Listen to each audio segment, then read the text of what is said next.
Remember who signs your paychecks. I nodded quietly and left, not in surrender, in calculation. The moment the stairwell door closed behind me, I leaned against the cold concrete wall, my heart hammering against my ribs. The threat wasn't empty. Ryland had destroyed careers before mine. 6 months ago, Tilly from accounting vanished after questioning a suspicious wire transfer. 2 weeks later, Penn from compliance disappeared after flagging unusual activity patterns, both labeled as difficult before being pushed out. Now I was next. My hands trembled as I returned to my desk, feeling the weight of eyes tracking my every move. The spreadsheet on my screen showed the evidence in black and white: 8 million systematically siphoned from client accounts over 3 years. The numbers couldn't lie, even if everyone else in this building did. I had two choices: walk away or risk everything. Before I tell you what choice I made, can I be honest with you? Many people listen to stories like mine, but never engage with them. If my story resonates with you, if you've ever stood alone against something bigger than yourself, please consider subscribing. Not just for me, but for others who need to know they're not alone in fighting back. Stay with me to the end. What happened next changed everything. My name is Devra Winters. 5 years ago, I was nobody special, just a 24-year-old with a mathematics degree and student loans that kept me awake at night. Growing up with a mother who cleaned other people's houses, I'd promised myself I'd build security through education. Numbers made sense to me when people didn't. In equations, there was always a clear answer if you looked hard enough. Paladin Financial Services was my dream job, or so I thought. A prestigious investment firm managing billions in client assets. When they hired me as an administrative assistant, I was ecstatic. The marble lobby with its towering windows overlooking the city felt like stepping into another world. Coffee, 2 sugars, became Ryland's only words to me most mornings. He never looked up from his monitor when I placed it on his desk. Standing at 6'2" with steel gray hair and custom suits, Ryland controlled the Special Investments Division with absolute authority. The board trusted him implicitly. He'd generated consistent returns even during market downturns. What they didn't know was why. For 2 years, I brought coffee, organized files, and scheduled meetings. I became invisible, furniture, in human form. But I watched. I listened. After hours, when the building emptied, I taught myself the firm's accounting systems through online courses and training manuals. My break came when Justine, the junior financial analyst, quit suddenly.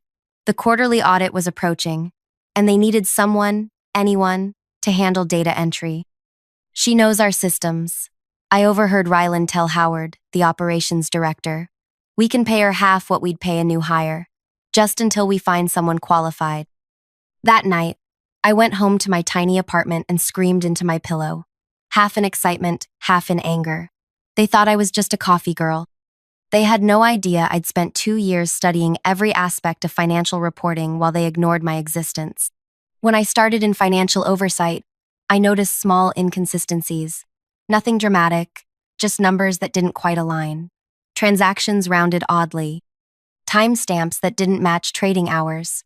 Client funds that disappeared for days before reappearing in different accounts. I created a separate spreadsheet tracking every anomaly. Patterns emerged, always amounts under regulatory thresholds, always during high-volume trading periods when oversight was stretched thin. 3 months into my new role, I stayed late, cross-referencing historical data. That's when I found it, a shadow accounting system. For every official transaction, there was a mirror movement. Small percentages skimmed from thousands of accounts, routed through shell companies, before disappearing offshore. Over 3 years, these rounding errors totaled 8 million. The next morning, I approached Ryland's office, naive enough to believe he might be unaware. "I found some transaction inconsistencies," I said, placing my analysis on his desk. "I think someone might be manipulating client funds." He barely glanced at my work. "Financial systems are complex, Devra. What looks like an inconsistency to a beginner is often just standard industry practice. But the pattern suggests..." "That's enough." His tone shifted. "You've been hired to support, not investigate. Focus on your assigned tasks." Within days, my workload doubled. Reports that were previously approved came back with arbitrary revisions. Meetings happened without me. My access to certain financial databases was restricted for security upgrades. Then the whispers started. I overheard Ryland telling Howard I was emotionally unstable. At lunch, conversations stopped when I entered the break room. Emails I sent went unanswered. Celia, the regional vice president who had championed my promotion, was suddenly transferred to the Singapore office. My only ally, gone overnight. I was being isolated, discredited before I could speak. But they made one critical mistake. They underestimated how invisible I had become. While they watched me during working hours, no one noticed me staying late. No one questioned why the cleaning crew let me into the building on weekends. No one realized I was meticulously documenting everything. For 6 months, I built my case. The transfers followed a precise schedule tied to regulatory filing dates. They created illusions of compliance while using investor funds for private ventures, real estate developments in emerging markets, cryptocurrency schemes, and personal expenses disguised as business costs. 7 people were involved across 3 departments. Ryland was the architect, but Howard handled the domestic transfers. Lyra, from compliance, ensured audit blind spots. Ashwin in IT maintained the shadow system. 3 others managed various aspects of the scheme. I needed help, but who would believe me against Ryland's reputation? That's when I remembered Professor Imani Okoro from my university days. She had left academia to work with financial regulators. I reached out through her personal email, careful to use my private account. 2 days later, we met at a coffee shop 10 miles from my workplace. "This is significant," she said after reviewing my evidence, "but dangerous. These people won't just lose their jobs if exposed. They'll face prison time." I know. My voice was steadier than I felt. "Are you prepared for what comes next? Once this starts, there's no going back." Was I? My entire future hung on this decision. My career, possibly my safety. I thought about the clients, retirees, small business owners, families saving for college. Their trust exploited by people who already had more than enough. "Yes," I answered. "I'm ready." Through Professor Okoro, I connected with investigators who had been watching several investment firms but lacked inside proof.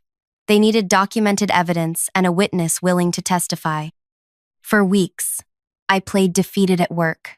I hunched my shoulders, avoided eye contact, took lunch at my desk. I became exactly what they thought I was, broken and compliant. All while feeding information to the investigation team. We identified the next major transfer would happen during the quarterly leadership summit, when all 7 conspirators would be in the building simultaneously. The perfect moment to catch them all. The night before, I couldn't sleep. Every possible scenario played through my mind. What if I was wrong? What if I had misinterpreted the data? What if they somehow discovered the investigation? Dawn broke as I sat on my balcony, watching the city awaken. Whatever happened today, nothing would be the same after. I arrived early, dressed in the same unremarkable clothes I always wore. Ryland watched me with contempt as I organized reports at my corner desk. To him, I was already forgotten, a problem solved, a threat neutralized. At precisely 9:30 a.m., when all conspirators gathered in the main conference room for their strategic planning session, I sent a simple text message. Now. 3 minutes later, the elevator doors opened. First came the auditors in their pressed suits, then investigators from the Securities Commission with their unwavering expressions. Finally, law enforcement officers, 32 in total, representing every jurisdiction where client money had been hidden. Through the glass walls of the conference room, I watched Ryland's face transform as the procession approached. Confusion, then disbelief, then a dawning horror as understanding set in. The conference room door opened. "Ryland Hurst?" The lead investigator's voice carried across the suddenly silent office.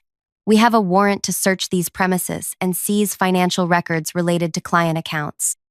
Every head turned toward me as I stood to join the investigators. The invisible assistant, now impossible to ignore. As Ryland was led past my desk in handcuffs, he hissed, You're finished. My lawyers will destroy you. I met his gaze steadily. The numbers don't lie, Ryland. And neither do I. What he didn't know, authorities had already frozen accounts in 5 countries. The evidence I had gathered revealed the scheme reached into 4 other investment houses. And the 8 million, that was just the beginning of what they'd stolen. But the real revelation was still to come. As investigators seized computers and documents, I noticed Howard attempting to delete files from his phone. When security took it from him, I knew exactly what they would find: evidence of something far worse than financial fraud. The truth that would shock the entire financial industry was about to be revealed. The investigators confiscated Howard's phone immediately. He tried maintaining composure, but the sweat beading on his forehead betrayed him. I knew what they'd find: communications with political officials accepting bribes to look the other way. The corruption extended beyond our firm, reaching into regulatory bodies meant to protect investors. As the office descended into chaos, I stood silently watching. Junior staff huddled in corners, whispering frantically. Senior managers made frantic calls to their attorneys. Security escorted a steady stream of investigators carrying boxes of evidence to waiting vehicles. Monique, our receptionist, approached me cautiously. Did you do this?" "I just reported what I found," I replied, gathering my personal items. There was no reason to stay any longer. "But how? Everyone knows Ryland owns this place. Nobody crosses him." I paused, looking around at the office where I'd spent 5 years of my life. Someone had to. As I walked toward the elevator, staff members parted like water. Some glared with hostility, others nodded slightly in silent acknowledgement. I'd become visible in the most dramatic way possible. Outside, rain fell steadily on the city streets. Detective Alara Mendez waited under the building's awning, her dark eyes assessing me carefully. "We need to talk about protection," she said without preamble. "These people have connections. Things will get complicated." "I'm prepared for that," I replied, though my voice wavered slightly. "Are you?" Ryland made 3 calls before we confiscated his phone. One to his attorney, one to his wife. She paused. The third was to someone he referred to only as the cleaner. A chill ran through me despite the warm spring air. What does that mean? "It means you're coming with me now." That night, I slept in a hotel room under police protection, jumping at every sound in the hallway. My apartment was no longer safe. My old life had evaporated in a single morning. I stared at the ceiling, wondering if I'd made a terrible mistake. My phone buzzed with a news alert. Major financial fraud uncovered at Paladin Financial Services. 8 million scheme exposed. The article mentioned an unnamed whistleblower who had worked with authorities. By morning, the estimate had grown to 42 million as investigators uncovered the full scope of the operation. By evening, it reached 67 million. What I'd discovered was just the visible portion of a massive iceberg of fraud. For 3 days, I remained in protective custody while the investigation expanded. I provided testimony, explained spreadsheets, and identified key players. Each revelation led to new warrants, new arrests, new scandals. On the 4th day, Detective Mendez entered my hotel room with a grim expression. "There's been a development," she said, setting a laptop on the table. "You need to see this." She opened a video file.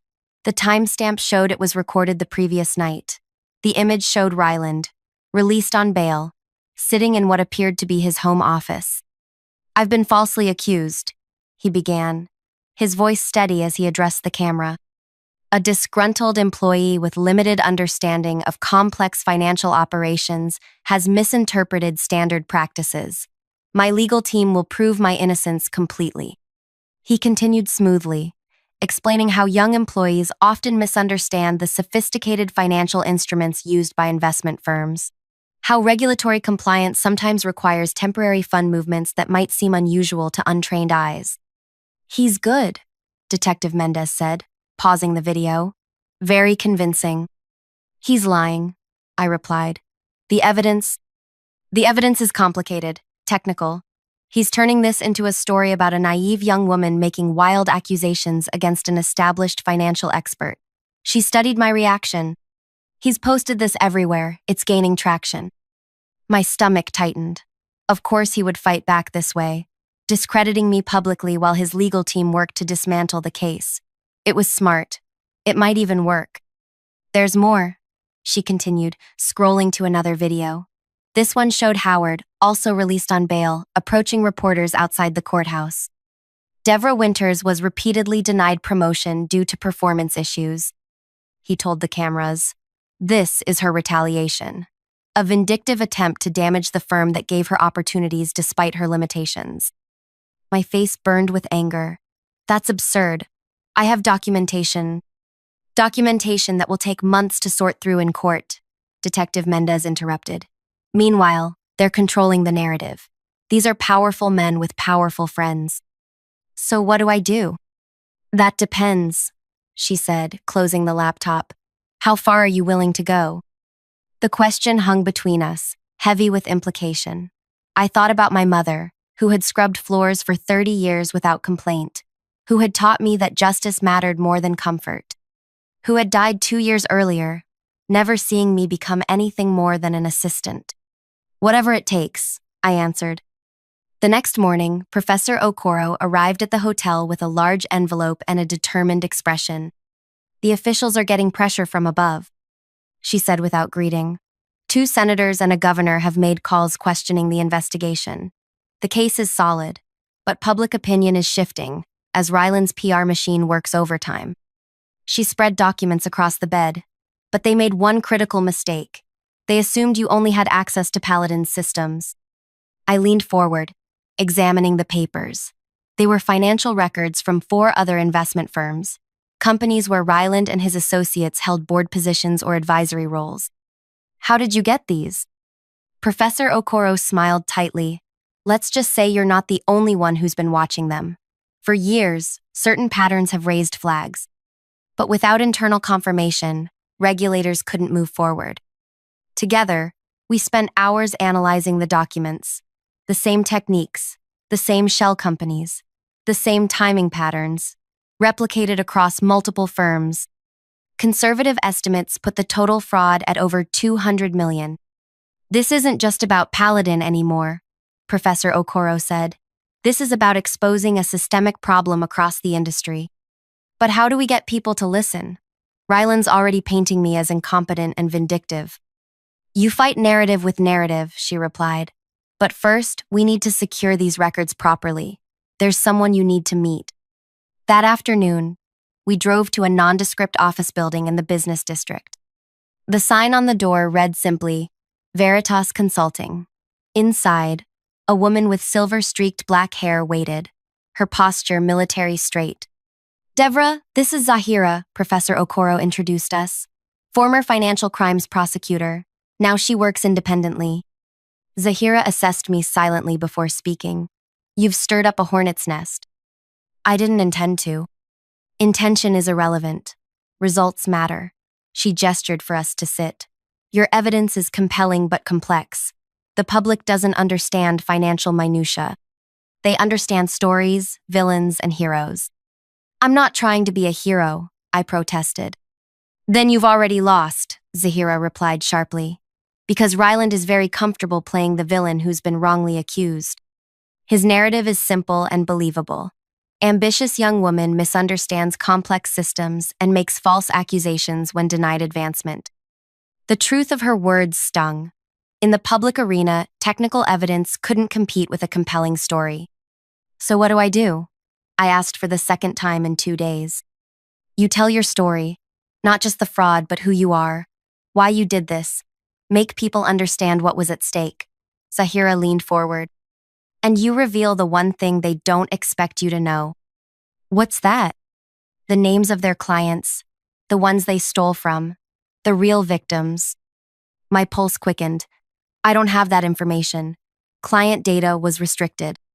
Zahira exchanged glances with Professor Okoro. We do.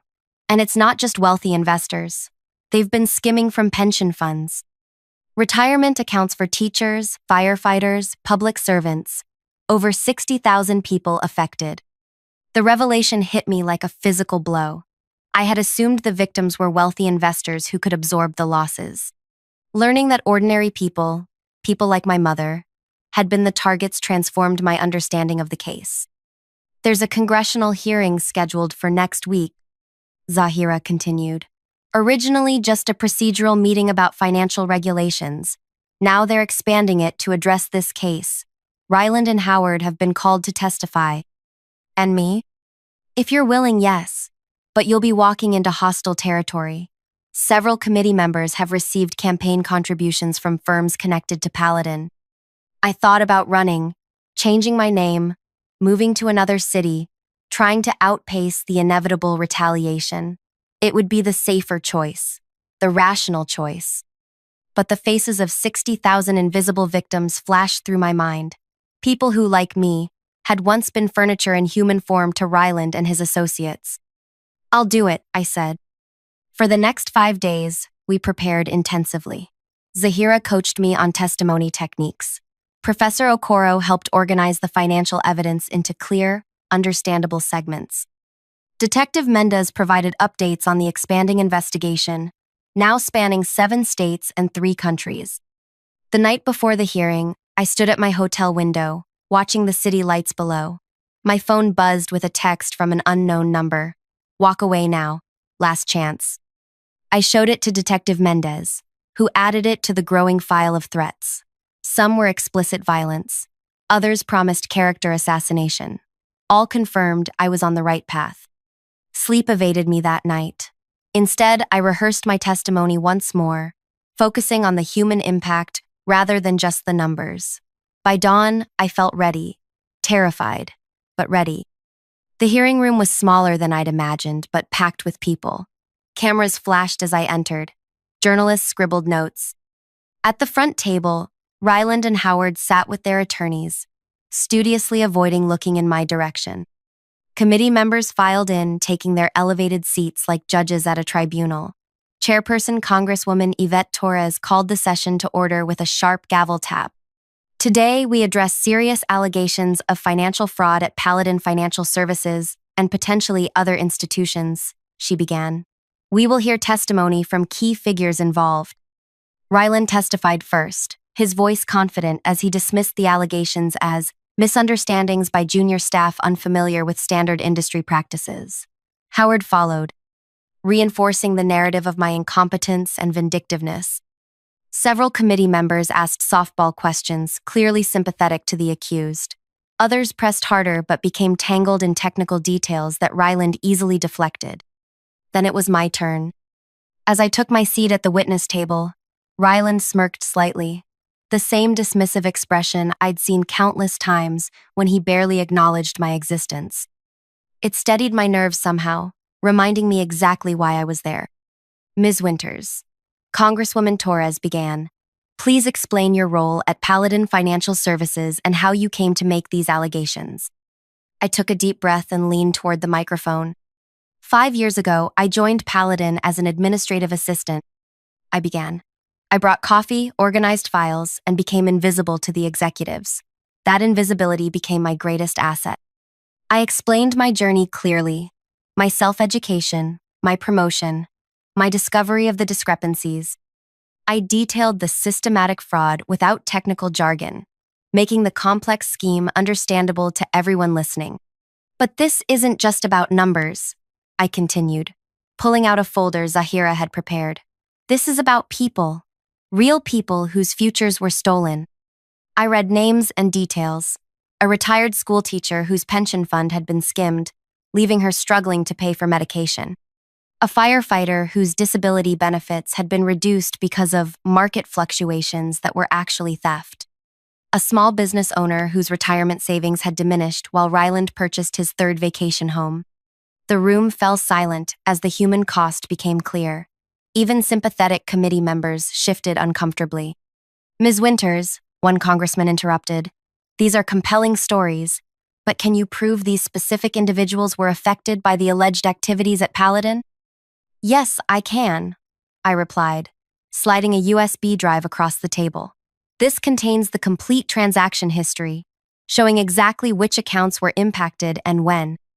It also contains evidence that this same scheme has been replicated at 4 other investment firms where Mr. Hurst and Mr. Treadwell serve as advisors. Ryland's attorney leaned over, whispering urgently in his ear. Howard's face had lost all color. Furthermore, I continued, the communications records on that drive show deliberate coordination with regulatory officials who were bribed to overlook compliance issues. 3 of those officials have already confessed and are cooperating with investigators. Chaos erupted in the hearing room. Journalists rushed for the doors to file updates. Ryland's attorney demanded a recess. Committee members huddled with their staff. Through it all, I remained seated, my gaze fixed on Ryland. For the first time since I'd known him, he looked directly at me, not through me or past me. In his eyes, I saw something new: fear. The hearing reconvened after 30 minutes. Congresswoman Torres's expression had hardened considerably. Mr. Hurst, Mr. Treadwell, do you wish to respond to Ms. Winter's testimony? Ryland's attorney spoke instead. My client exercises his Fifth Amendment right against self-incrimination at this time. Howard followed suit. The proceedings concluded shortly after, but the real impact was just beginning. By evening, additional search warrants had been issued for the other investment firms. Regulatory officials named in the communications were placed on administrative leave pending investigation. As I left the building, reporters swarmed around me, shouting questions. Detective Mendez helped navigate me through the crowd to a waiting car. You did well in there, she said as we pulled away. But this isn't over. They still have resources, connections. I know, I replied, watching the Capitol building recede in the rear window. But so do I now. In the weeks that followed, the case expanded beyond anything I could have imagined. 17 arrests across 6 firms. Over $300 million in fraudulent transactions identified. Class action lawsuits filed on behalf of thousands of victims. Paladin collapsed under the weight of the scandal. The board members who had blindly trusted Ryland faced their own legal consequences for negligent oversight. 3 months after the hearing, I received a job offer from the Securities and Exchange Commission, a position created specifically to help identify similar schemes in other firms. I accepted immediately. The day I started my new role, a package arrived at my desk.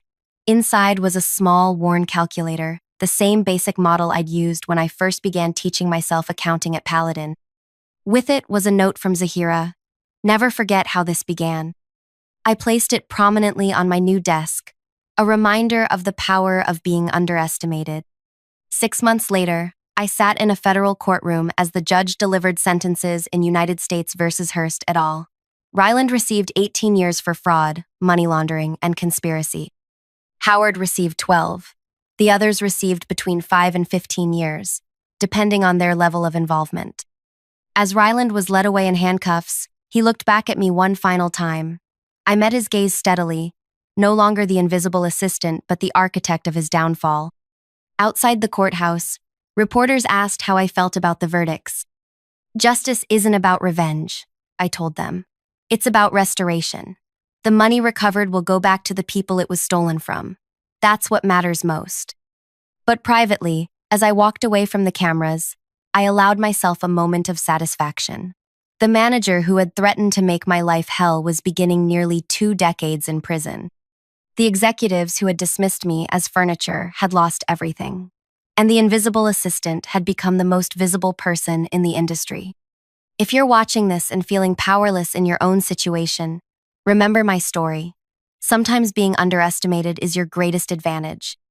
Sometimes the person they ignore becomes the person they can't forget.